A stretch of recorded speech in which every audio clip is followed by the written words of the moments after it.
Bonjour à tous, Shavua Tov, ou Mazal Tov, Eliyahu Hanavi Zachor Latov. J'espère que vous allez bien. Bienvenue pour le Chitat du jour. Aujourd'hui, nous sommes dimanche, le premier jour de la semaine de la Parashat Ki Tetse. Nous sommes le Gimel Elul et Tafshin Pe Gimel 5783. Et nous sommes encore dans cette Shnat Hakel, l'année du rassemblement.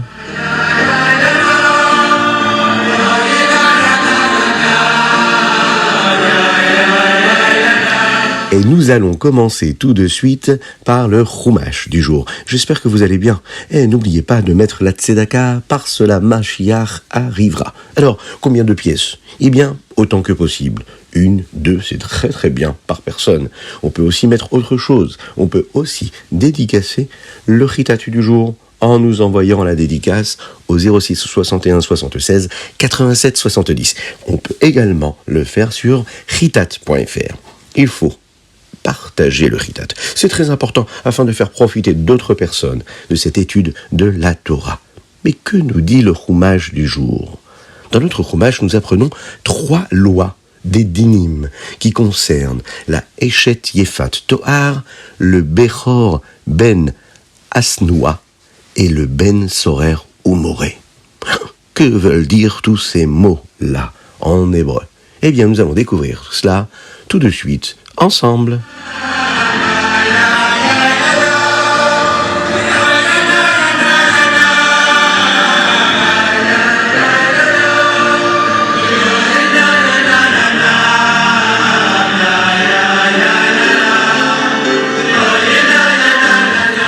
Eshet Yefat Tohar.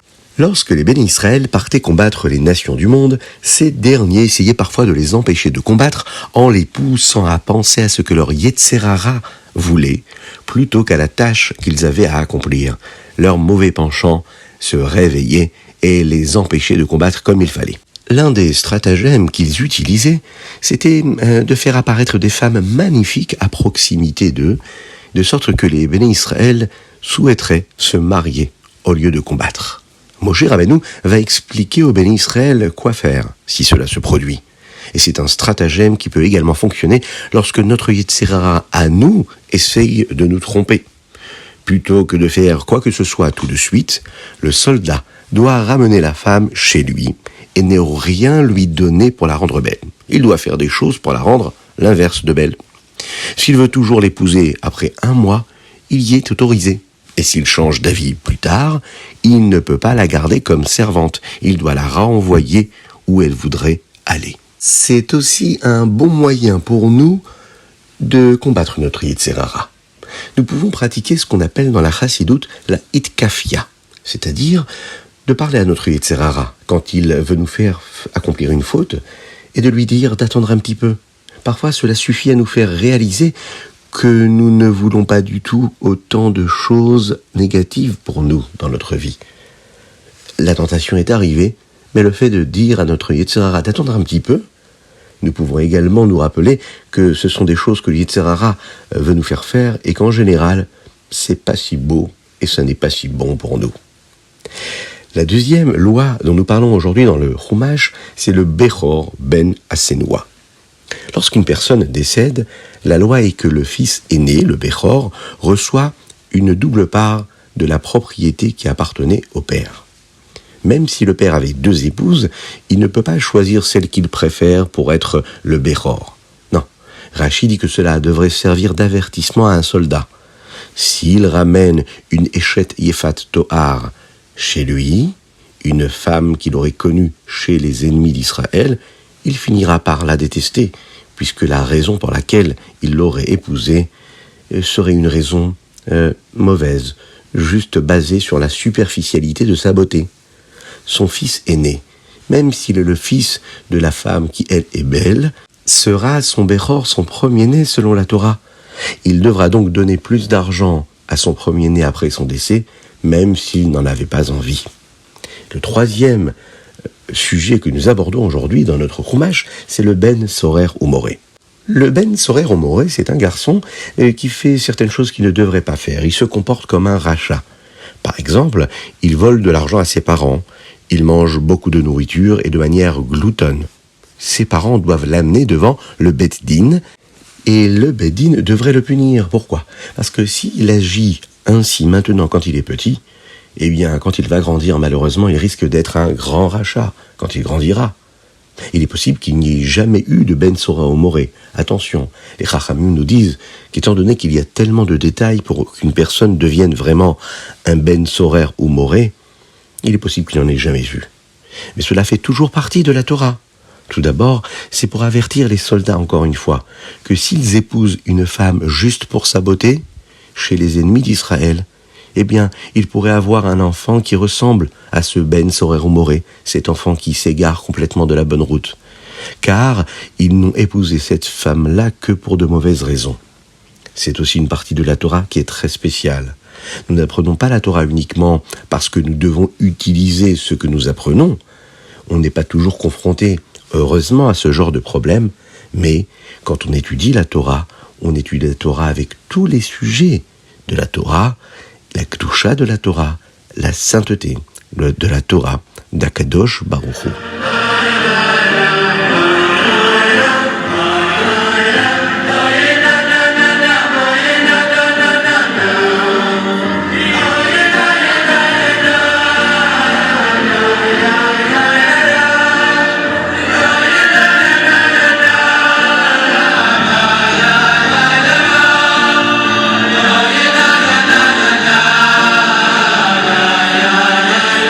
Et nous passerons au Télim du jour. Aujourd'hui, nous sommes le Gimel du mois de Elul. Et nous disons également les 3 Télim que nous rajoutons pendant le mois de Elul, qui sont les Télim aujourd'hui, Zain, Chet et Tet. Les Télim que nous allons lire, qui font partie du Télim du jour Gimel, 3e jour du mois de Elul, c'est du Yutret au Chavbet, du 18 au 22. Dans le chapitre Yutet, il y a un verset qui dit comme ça. Hashamaim mesaperim kevod kel. Le ciel raconte la gloire d'Hachem. David Amelech, le roi David, nous dit ici dans les psaumes que lorsque nous regardons tout ce qui a été créé dans le monde, eh bien nous avons envie de louer Hachem. C'est l'une des choses que nous avons apprises dans le Tanya. Lorsque nous regardons autour de nous, dans le monde, toutes les créatures, Maaseh Hachem, les créatures de Dieu, le minéral, le végétal, l'animal, l'homme, et quand on regarde le ciel lui-même, il raconte l'honneur d'Hachem. Eh bien, nous aussi, cela peut nous aider à avoir de la hirat shamaim, de la crainte de Dieu, si nous nous souvenons qu'Akadosh Baruch Hu, c'est lui qui donne cette énergie vitale à tous les éléments de la création, à Shamaim, Mesaperim, Kevod Kel.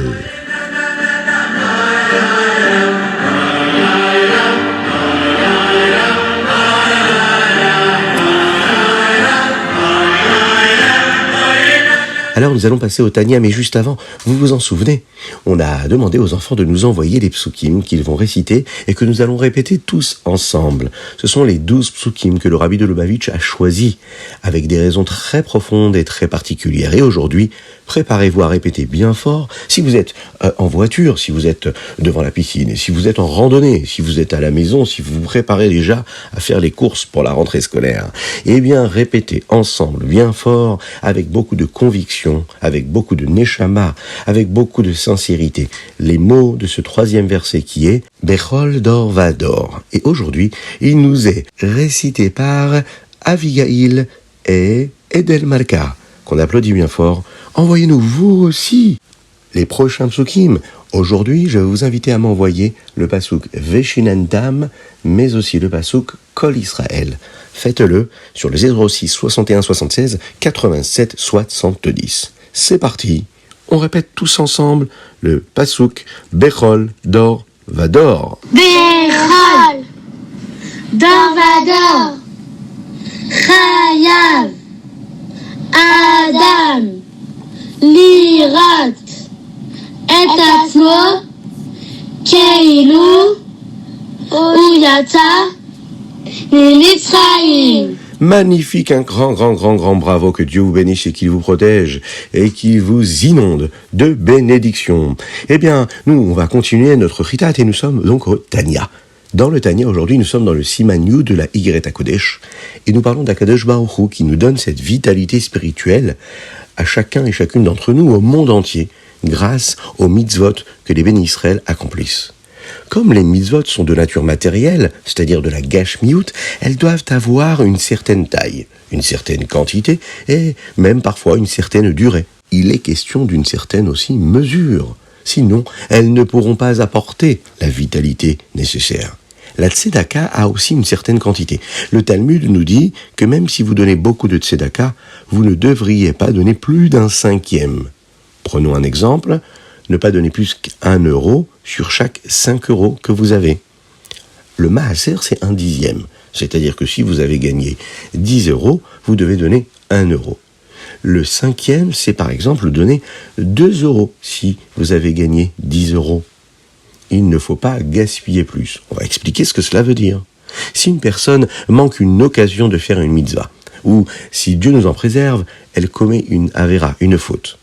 Là, elle manque une occasion d'apporter la vitalité et l'énergie vitale d'Hachem dans le monde. Elle a donc raté une chance d'avoir cette énergie vitale pour elle-même, mais aussi pour tout le monde autour. Et cette vitalité-là va manquer pour rapprocher la venue de Mashiach.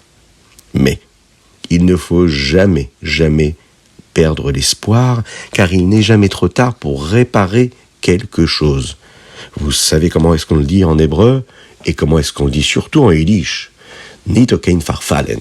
Ça veut dire qu'il n'est jamais trop tard pour réparer quelque chose. Hachem nous a donné la force de faire teshuva. Puisque la teshuva nous fait réfléchir et nous permet de nous connecter à la partie de notre âme qui, elle, n'a pas de quantité parce qu'elle est infinie. C'est la dimension divine qui est en nous. Elle apporte également une énergie vitale de Dieu qui, elle, n'a pas de quantité. Et ainsi, elle peut même réparer l'énergie vitale qui manquait à cause de la avéra que nous avons pu commettre ou des mitzvot que nous n'avons pas accomplis. En fait, si on regarde bien, cette énergie vitale que nous apportons de la teshuva que nous avons fait est encore beaucoup plus forte que l'énergie vitale qu'apporte un tzaddik. Quelqu'un qui a utilisé toutes ses chances, tout le temps, pour apporter la vitalité de Dieu ici-bas sur terre dans le monde. Vous verrez que demain, avec l'aide de Dieu, nous verrons que nous avons besoin d'un type très spécial de tzedaka pour ressentir cette énergie vitale puissante de la teshuva dans le monde.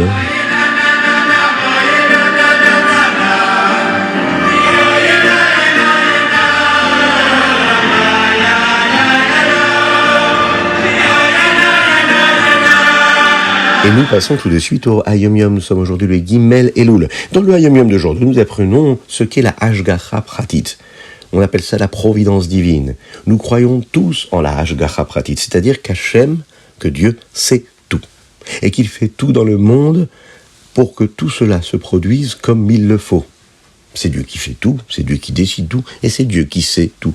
Eh bien, il en va de même pour la mission, la shlichut que chacun et chacune d'entre nous avons à accomplir ici-bas sur terre, pour la mission de notre neshama à l'endroit où elle se trouve.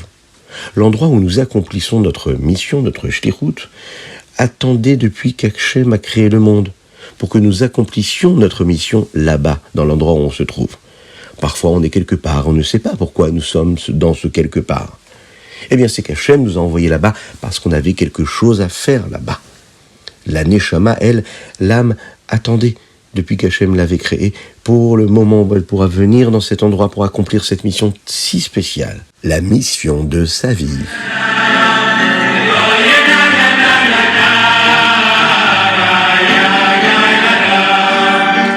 Et nous passons tout de suite au Rambam du jour. Aujourd'hui, nous sommes dans les Ilchot Kilayim. Et commençons par le Perek Gimel.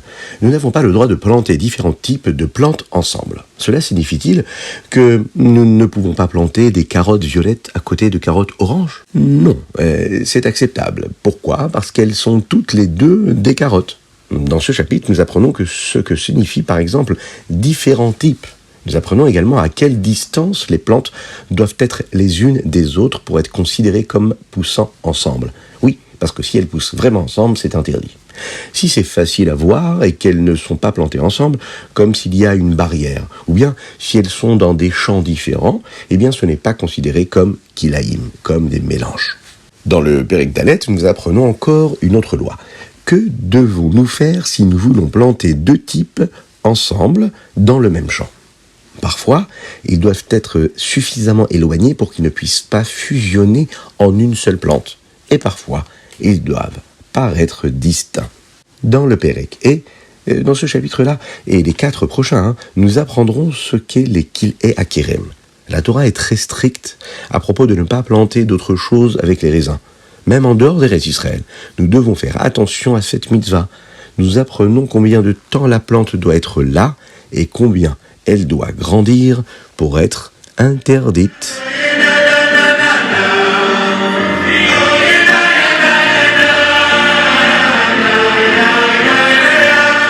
Et voilà, c'était le Chitat du jour. J'espère que vous avez passé un bon moment. N'oubliez pas de le partager avec vos amis. Envoyez-nous vos dédicaces sur chitat.fr, mais également sur le 06 61 76 87 70. Que Dieu vous bénisse, qu'il vous protège. Vous savez que c'est le mois de Elul. C'est un mois où Akadosh Baruch Hu, le roi, est dans les champs. C'est-à-dire qu'il est à côté de nous.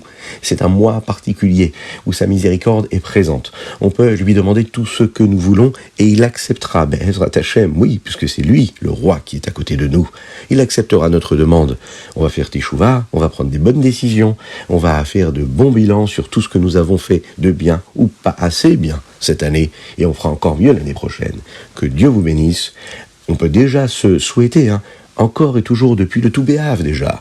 Ktiva vechatima tova, leshana tova. Umetuka, que Dieu vous bénisse et à très bientôt.